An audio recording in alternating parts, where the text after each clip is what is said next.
teaching children how to think, not what to think. Parents often don't know what to do with their children. Almost everywhere you go, you will see obnoxious children. At amusement parks, overexcited children demand more and more rides. Distraught parents angrily say no and then give in when their child is persistent. Fathers dig in their pockets, spending more and more money than they had intended. Whoopings are given in public. Mothers drag resisting children by the arm. When they arrive home, they wonder why they went in the first place. In restaurants, children may refuse to eat unless they are coaxed. They disturb other customers with their loud cries for attention. In supermarkets, it is not unusual to see children running up and down the aisles, demanding special treats and having temper tantrums when refused. At many schools, it is necessary to have police officers on duty at all times. Many children will not accept responsibility for learning and are defiant to the teachers. I have seen parents plead, bribe, threaten, and punish to get their children to behave.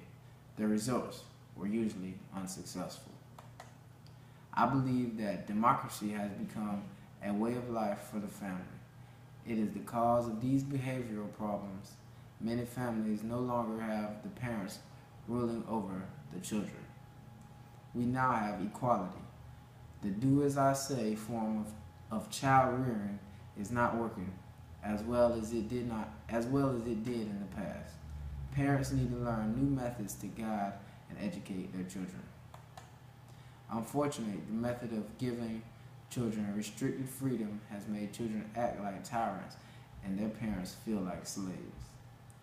Well-defined restrictions giving children a sense of security. Without them, a child feels at loss and will act destructively. The methods of teaching children how to think, not what to think, works well today. From the time a child is born, his parents start telling him exactly what to do and what to think. For example, I can count the times I've heard my auntie beg her grandson to eat his food. The conversation usually sounds like this. Christian, eat your supper. I'm not hungry. You haven't eaten your vegetables. I ate my chicken and I'm full. You won't get any pie if you don't eat your vegetables. Grandma, you said I could have some pie. At this point, Christian is in tears and his grandma is angry. They are in a power struggle. Christian seldom eats food that is nutritious and his grandma always gives in on the pie. I firmly believe that picky eaters come from panicky parents. Her panic gives Christian much attention, but it also shows him a lack of respect. His grandma is convinced that Christian doesn't know when he is hungry, that he can't possibly think for himself. If Christian isn't allowed to decide if he is hungry, how will he learn to make other important decisions when he is older? A better way to handle this situation of a picky eater is not to care if they eat it all. I know this sounds strange, but it works like a charm. My mom has 2 children who when we were small, like Christian, ate food that was good for us because that was all that was provided. Contrary to what some people believe, children won't starve themselves to death. Letting them decide how much they eat is one step to teaching them how to think, not what to think. When my sister was 4 years old, she constantly put her shoes on the wrong feet. At first, I would change her shoes. I soon realized that changing her shoes and pointing out to her that she did it wrong had not done any good. I was also inferring that she was dumb. However, I was the dumb one.